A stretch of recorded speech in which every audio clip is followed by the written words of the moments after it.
오늘도 주님의 은혜와 평강이 여러분 모두에게 함께하기를 소원합니다. 매년 1월 6일은 우리 기독교가 주연절 절기로 지킨다고 볼 수 있겠습니다.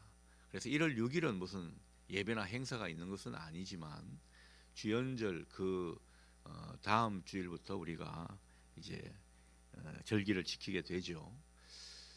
주연절은 말 그대로 주님의 현현, 주님의 나타나심을 기념하는 절기라고 할 수가 있겠습니다. 그래서 주현절은 주님의 탄생으로부터 사순절 이전까지 주님의 그 공생애를 기념하는 절기인 것입니다. 주현절 당일은 서방교의 전통을 따라서 동방박사가 예수님을 찾아온 그것을 기념하는 절기로 지키고요.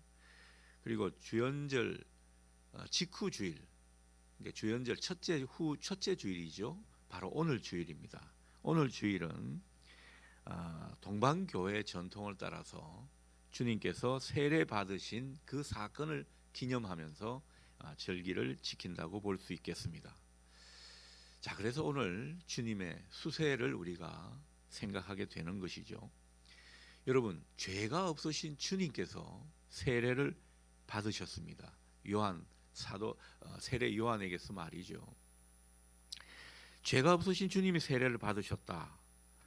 왜 그렇게 하셨는가? 다른 이유가 아닙니다. 그렇게 함으로써 하나님의 뜻을 이루기 위함이었습니다. 하나님께 영광을 돌리고 하나님 뜻에 순종하고자 세례를 받으셨다라는 거지요. 자, 이렇게 하나님 뜻에 순종하고자 세례를 받으실 때에 성경은 하늘로부터 성령이 비둘기같이 내렸다. 그 모습을 똑똑히 그려주고 있습니다.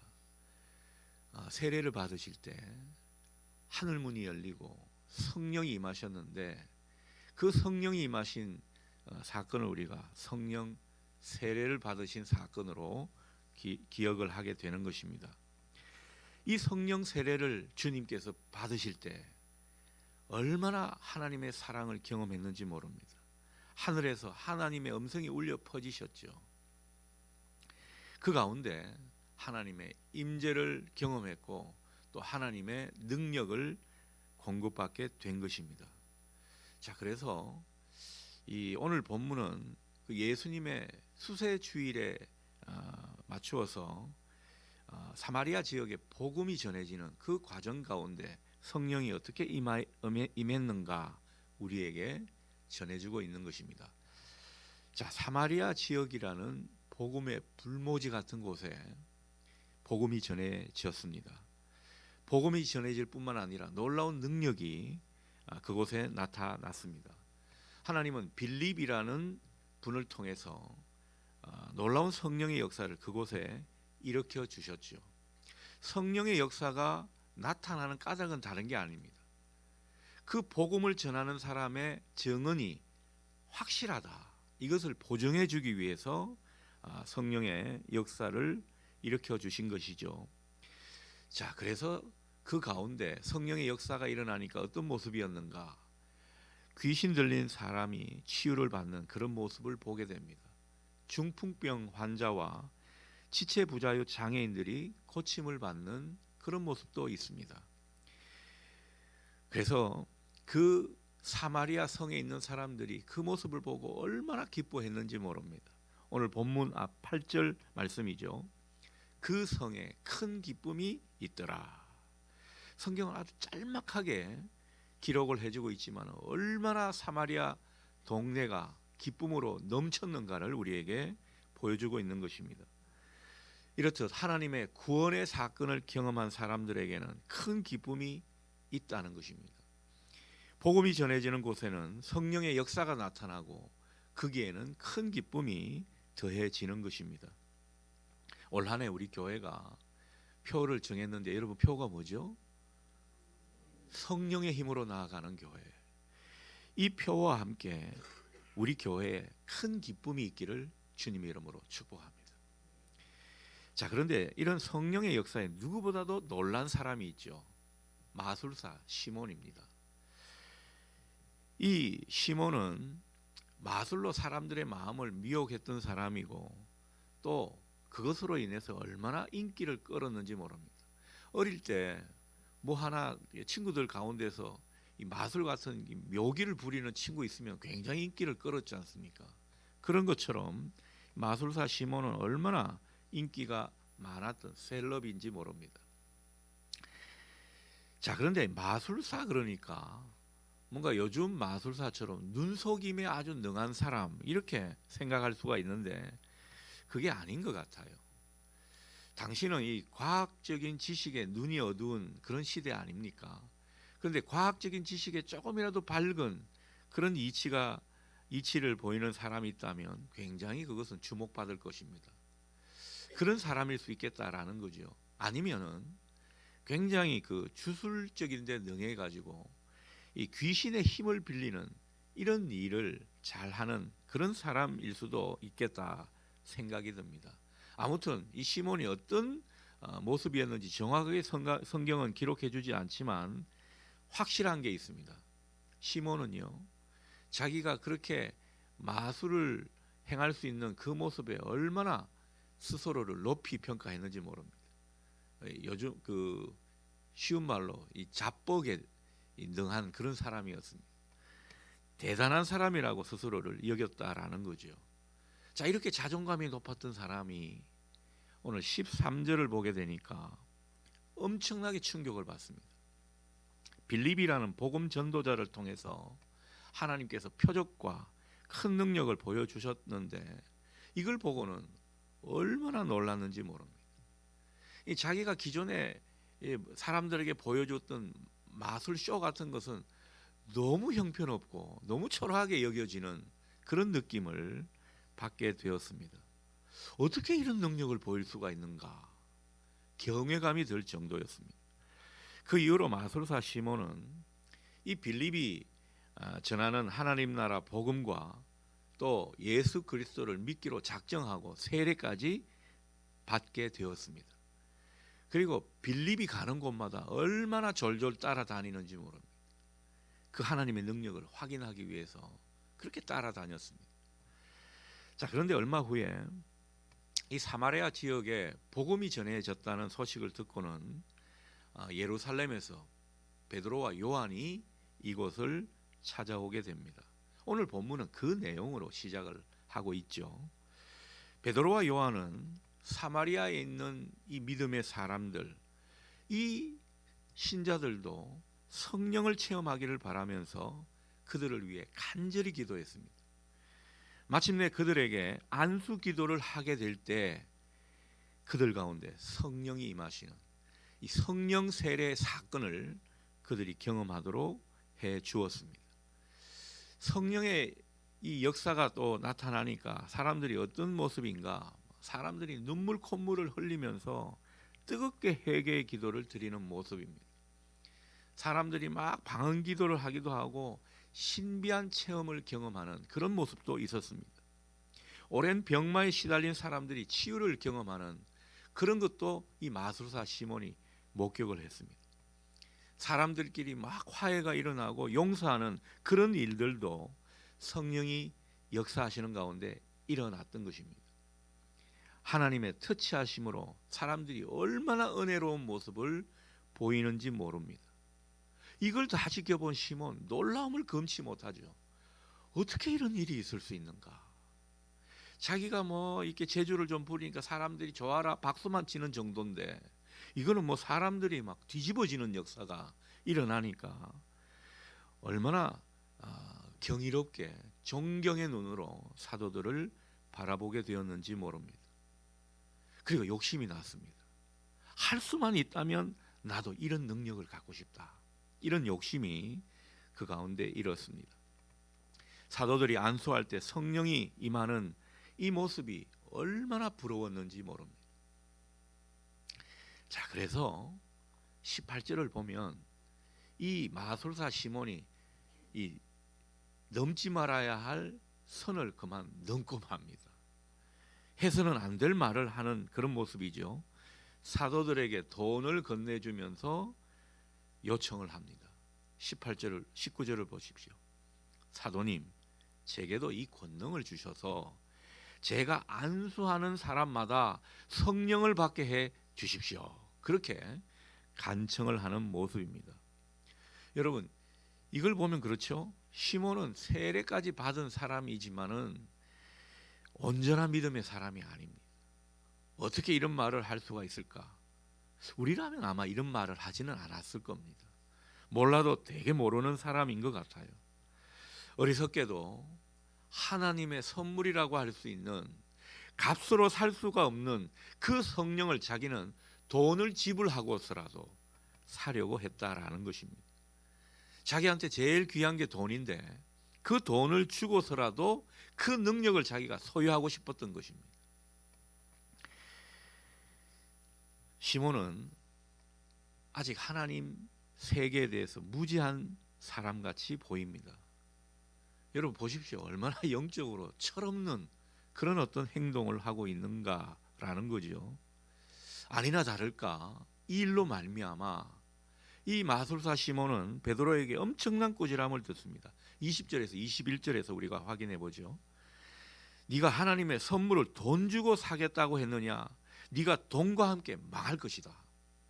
너는 하나님 앞에서 마음이 바르지 못하구나. 얼마나 심하게 책망을 받는지 모릅니다. 이후에도 베드로는요, 이에 그치지 않고 너의 마음이 악독이 가득하구나. 불의에 매여 있구나. 즉각 회개 기도를 하라.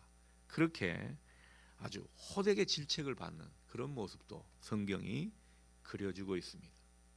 자, 그런데 마술사 시몬이 잘못을 했죠. 해서는 안 될 말을 했습니다. 근데 신앙이 아직 어리고 뭐라 그럴까? 믿은 지 얼마 되지 않은 사람 아닙니까? 자, 그런데 베드로가 네가 돈과 함께 망할지어다. 이렇게 말하는 건 좀 심한 거 아닙니까? 좀 너무 나갔다 하는 그런 생각도 살짝 들기도 합니다. 믿음의 초보라서 영적으로 무식한 말을 하기는 했지만 너무나 가혹한 말이 아닐까 싶은 것입니다. 돈과 함께 망하라니, 사도의 입에서 어떻게 망하라고 이런 말을 할 수 있을까? 저는 이런 말을 못할 것 같은데 그런 생각이 살짝 드는 것입니다. 자, 그러나 한편 우리가 생각해 보면요, 베드로가 이 엄중한 시간에, 그리고 베드로가 원래 독설가도 아니고 이렇게 말하는 때는 다 이유가 있지 않을까, 그런 생각도 해보게 됩니다. 여러분, 복음에 대해 너무 엉터리로 알고 있고 완전히 잘못 알고 있는 그런 사람에게는 아주 호되게 말을 해서라도 바로잡는 게 낫다고 봤을 수 있습니다. 무엇보다 이 시몬은요, 마술을 부리면서 상당한 인기를 얻었다고 했죠. 영향력이 있는 사람인 것입니다. 영향력이 있는 사람이 복음에 대해서 잘못 알고 처신하고 또 하나님의 말씀을 잘못 해석해 버리는 그런 행동을 하게 되면 그만큼 복음 전파에도, 예수를 전하는데도 문제가 생길 수 있다, 그렇게 본 것입니다. 자, 그렇다면 이 마술사 시몬은 하나님 앞에 결정적으로 무엇이 문제였을까? 우리가 그 점을 한번 짚어봅니다. 여러분, 마술사 시몬 어떻게 보면 순진한 사람이에요. 우리가 이 복음이 전해지는 곳에 항상 복음이 순탄하게 전해지지 않는 것을 성경을 통해 확인하게 됩니다. 사도행전만 보더라도요, 복음이 전해지는 곳에 꼭 등장하는 무리들이 있죠. 유대인 무리들입니다. 그래서 얼마나 이 복음을 전하는 것을 방해하는지 모릅니다. 심지어 목숨의 위협을 가할 정도로 방해를 하는 그런 모습이 있었는데 시몬은 그렇지 않았죠. 순순히 받아들이는 그런 모습을 보여주고 있었습니다. 다만 빌립처럼 자기도 뭔가 하나님의 능력을 행사하고 싶은 그런 욕망이 있었을 뿐입니다. 그러니까 시몬은요, 어리석긴 하지만 아주 사악한 인물은 아니라 생각이 든다라는 거죠. 그렇다고 이 사람이 온전한 신자냐? 그렇지 않았습니다. 세례 받았으면 새 사람 된 것인데 새 사람으로 출발하는 그런 선상에 있으면 정말 이 예수님을 바라보면서 새 사람 되는데 힘을 쏟아야 정상일 텐데 여전히 표적을 구하고 여전히 세상 사람들처럼 그렇게 신앙하는 그런 모습을 이 시몬이 보여주고 있는 것입니다. 신앙이 아직 어린 거죠. 초보적인 수준에 머물러 있는 모습입니다. 시몬은 복음을 믿고 받아들였지만 여전히 세상 때가 많이 묻어 있었습니다. 세상에 오염된 그 가치관이 그 머릿속에 있었습니다. 바로 물신주의라는 거죠. 물신주의가 그 속에 얼마나 팽배해 있었는지 모릅니다. 권능을 돈을 주고 사겠다. 여러분, 이 발상은 어떤 사람에게서 나오는 것입니까? 돈이면 다 된다. 이 돈의 논리로 매여 사는 사람에게 나올 수 있는 발상이 되겠습니다. 이게 문제였다라는 거죠. 그의 정신세계, 그의 영혼을 붙들어 매는 그 가치관이 아주 잘못되었다라는 거죠. 그래서 베드로는 시몬에게 돈으로 할 수 없는 일이 있다라는 것을 가르치려고 했던 것입니다. 오죽하면 20절에서 베드로가 그렇게 말했겠습니까? 네가 하나님의 선물을 돈으로 산다고 네 돈과 함께 망해버려라. 베드로가 아주 심하게 말한 이것은 다른 게 아닙니다. 예수님을 믿고도 예수님을 영접한 이후에도 그 사악한 습성을 버리지 못하고 여전히 돈의 노예가 되어 있는 그 모습에 대해서 아주 심각한 어조로 경고를 하고 있는 것이죠. 그리고 베드로가 본 것은요, 이렇게 사악하다, 불의한 사람이다라고 말하는 것은 어쩌면 이 시몬이 그 성령의 능력을 돈으로 사서 그 이후에 뭘 하려고 했던지를 느꼈기 때문일 것입니다.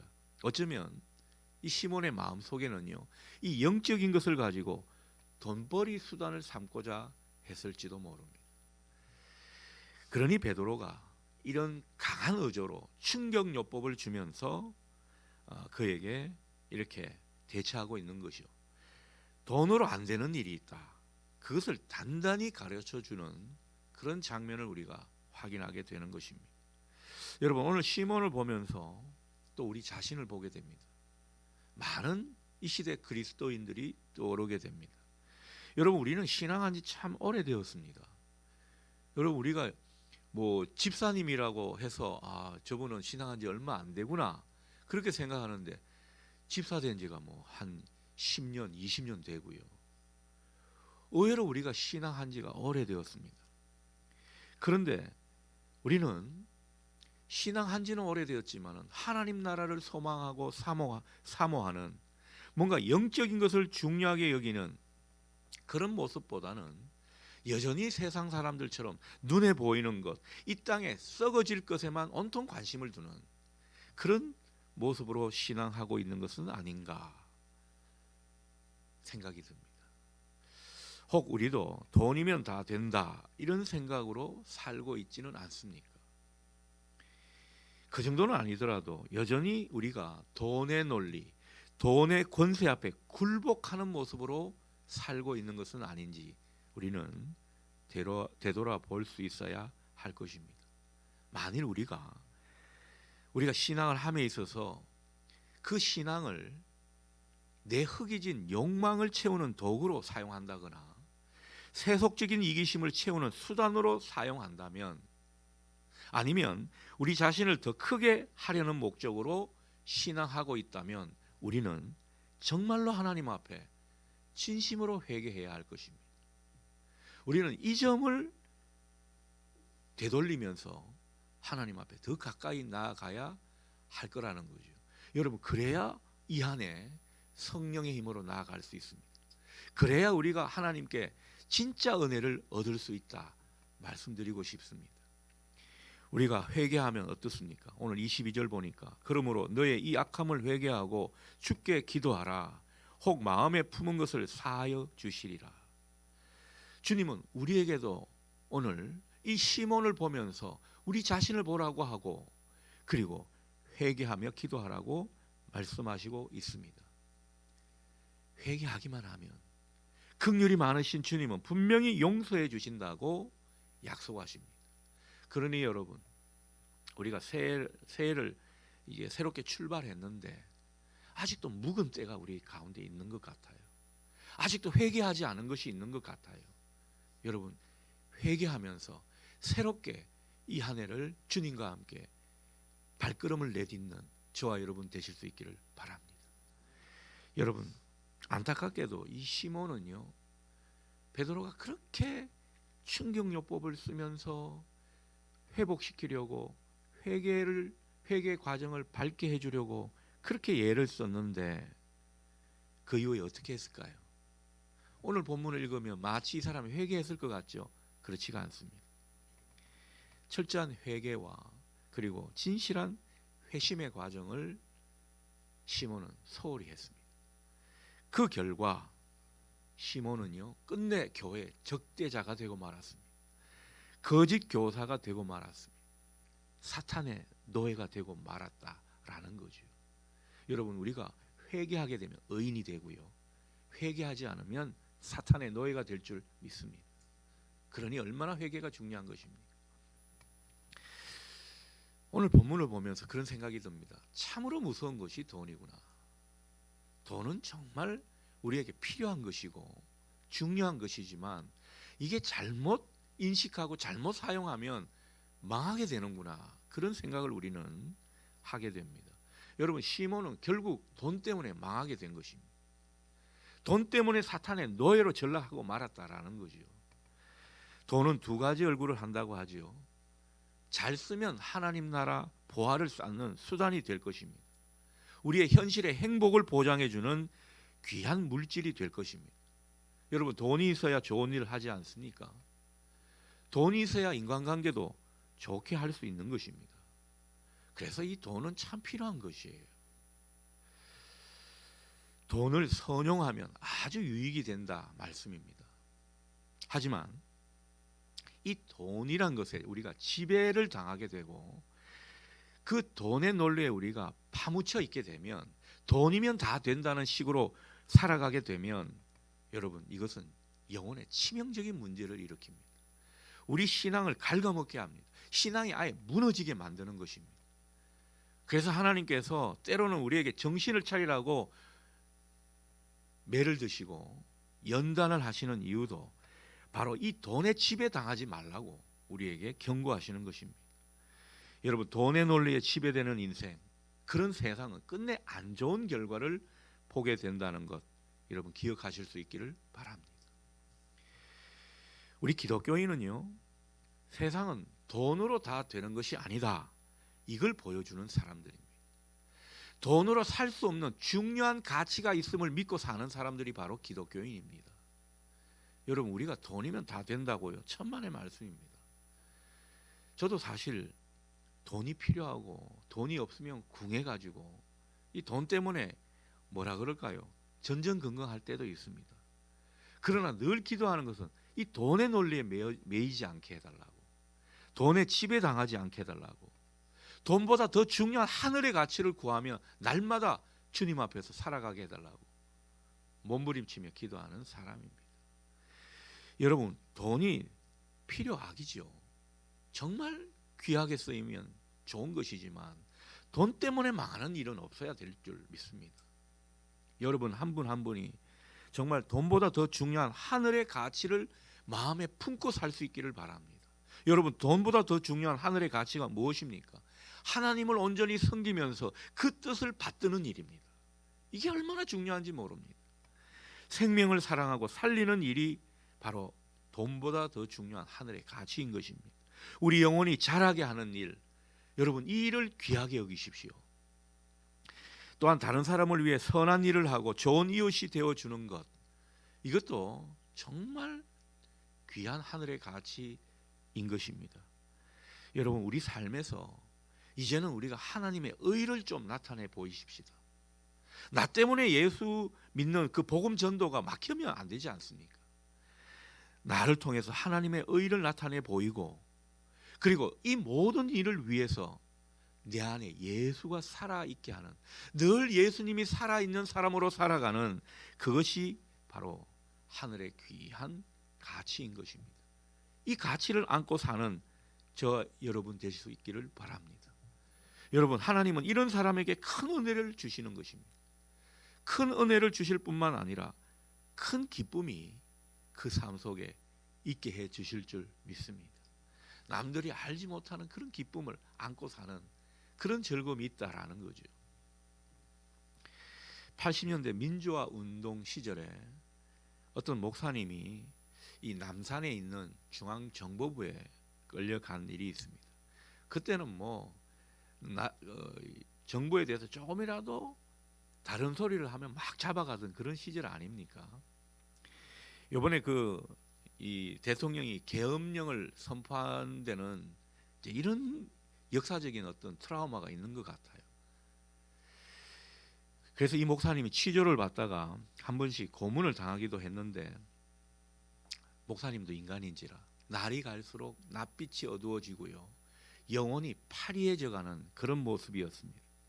자, 그때 다른 방에 수감 중이던 한 교수님이 안타까워했습니다. 그분도 이제 믿는 크리스찬이죠.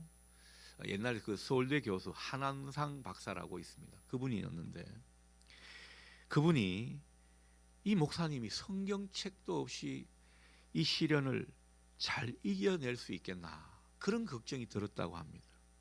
그래서 그는 어렵사리 자기가 갖고 있는 성경책에서 이 복음서 부분을 찢어가지고 그 목사님에게 건네주었다고 합니다. 자기도 성경이 없으면 수감하는 생활 중에 힘들 거라고 생각이 들어가지고 복음서하고 서신서하고 다 찢다가 복음서만 줬다고 합니다. 목사님이니까 복음서만 드려도 잘 활용할 거라고 생각한 거죠. 자, 이 복음서를 찢어서 주었는데 그 이후에 놀라운 일이 벌어졌습니다.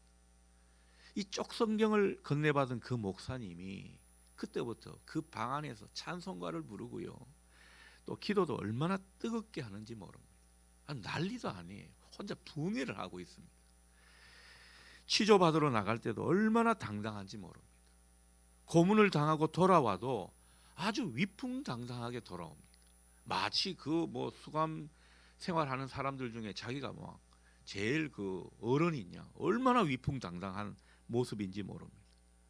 그 모습을 지켜본 이 교수님이 결국 한마디를 했죠. 그 목사님, 그 속에 예수가 들어가니까 삽디다. 예수가 그 속에 들어가니까 정말 딴 사람이 되어서 살아있는 사람이 되었다라는 거죠. 여러분, 예수님이 우리 속에 온전히 살아계시면 우리는 어떤 상황이든 당당해질 수 있으리라 믿습니다. 돈을 선용하고 돈보다 더 중요한 하늘의 가치를 인정하며 그것을 소중히 여기며 사실 수 있기를 바랍니다. 돈이 주인된 세상입니다. 그러나 우리는 당당히 말해야 합니다. 돈이 주인이 아니라 예수님만이 우리 주인이시다 고백할 수 있기를 바랍니다. 그리고 그 고백과 함께 여러분도 어떤 상황에 처해 있든 당당하게 사십시오. 내 안에 예수가 계시다면 우리는 틀림없는 인생이 될 것입니다. 그러니 우리가 힘쓸 것은 늘 내 안에 예수님이 계시게 하는 것입니다. 예수가 내 안에 살아계시도록 하는 것입니다. 올 한 해 성령의 능력과 역사를 경험하면서 우리 존재와 믿음이 더욱 깊어질 수 있기를 바랍니다.